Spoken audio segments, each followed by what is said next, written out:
Hello friends, I am Dr. Milky Patel, consultant gynecologist from Krishnam Women Hospital, Ahmedabad.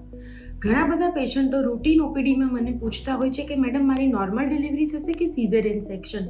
તો normal delivery કે caesarean section A ઘણા બધા factor ઉપર કામ કરતું હોય છે, જેમ કે બાળક. તો બાળકની પોઝિશન 9મા મહિને બરાબર છે કે નહીં, બાળકનું માથું નીચે છે કે નહીં, બાળકને બ્લડ સપ્લાય બરાબર પહોંચે છે કે નહીં, બાળકની આજુબાજુનું પાણી કેવું છે, પ્લેસેન્ટાનો ભાગ કેવી રીતે છે, આ બધી વસ્તુ.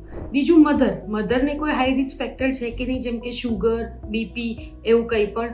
કાં તો પછી થર્ડ વસ્તુ એ કે જ્યારે ડિલિવરી લેબર ટ્રાયલ આપતા હોઈએ ત્યારે ગર્ભાશયનું મુખ બરાબર ખોલે છે કે નહીં, બાળક બરાબર રીતે નીચે આવે છે કે નહીં, નીચેનો ભાગ બાળકની ડિલિવરી માટે બરાબર સ્પેસ છે કે નહીં, આ બધી વસ્તુ ઇફેક્ટ કરતી હોય છે. અને સૌથી લાસ્ટ, મધરનો વિલ પાવર કેટલો છે એ પણ મહત્ત્વનો ભાગ ભજવે છે. મધર સ્ટ્રોંગ હોય અને પોતે જ મેન્ટલી વિચારી લે કે મારે નોર્મલ ડિલિવરી કરાવી છે, તો એ મનોબળ જેનું મક્કમ હોય એમાં 100% રીતે નોર્મલ ડિલિવરી થઈ શકે છે. પણ મારું એવું માનવું છે કે ડિલિવરીનું મેથડ કોઈ પણ હોય, નોર્મલ ડિલિવરી કે સિઝેરિયન સેક્શન, છેલ્લે બાળક અને મધર બંને એકદમ હેલ્ધી હોય એ જ બહુ મહત્ત્વની વસ્તુ છે. Thank you.